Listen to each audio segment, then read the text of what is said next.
Hello everyone, it's Shane Kanto, your Wasteland reviewer, and I'm here to review 8-Bit Christmas, and this is a new HBO Max original, and just in time for the holidays, coming from director Michael Dowse, who has previously done films like Stuber, and Coffee and Kareem, and The Goon. And this film focuses on Neil Patrick Harris, who's telling the story of how he tried to get a Nintendo Entertainment System when he was a kid, and he's telling this story to his daughter.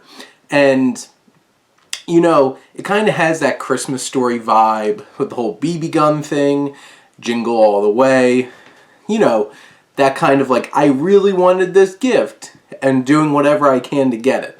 And something that makes this film particularly fun is Neil Patrick Harris does a really good job of doing the storytelling here. He embellishes things. Things get really ridiculous and over the top because, you know, he's fibbing.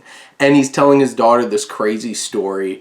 And there's definitely times where the humor in this film hits really lowbrow and really stupid and silly, and you're just like, oh, whatever.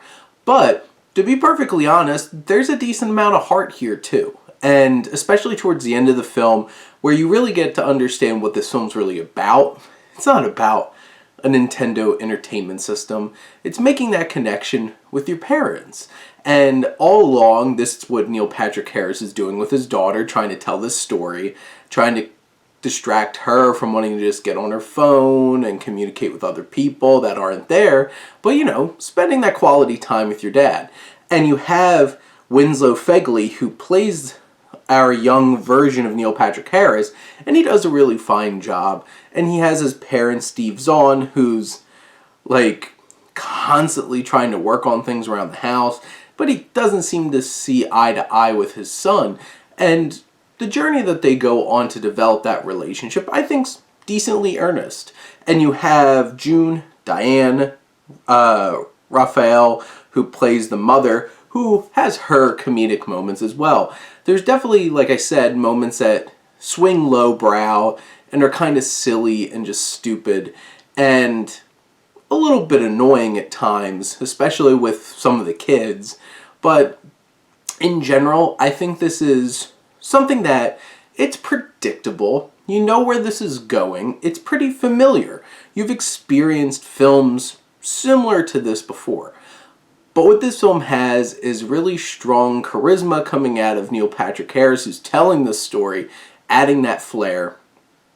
You have a very 80s soundtrack from composer Joseph Trampanese, and in general, it's well shot. Nothing particularly special or unique about it, but, you know, it's well shot.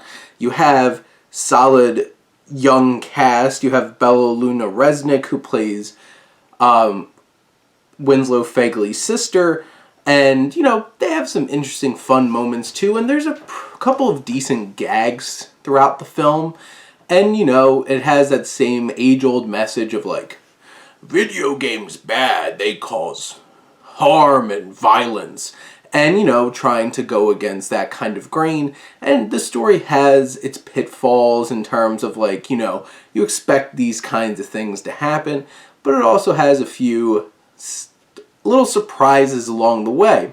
And you have some solid supporting work, like David Cross pops up a couple of times as, like, this dealer of, like, illegal kids' toys and stuff like that.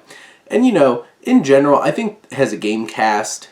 It has enough earnestness and charm about it to make it something potentially worth your time. If you're in the holiday spirit and you like a good, nostalgic kind of holiday film, especially one that's really leaning into the 80s, go check out 8-Bit Christmas.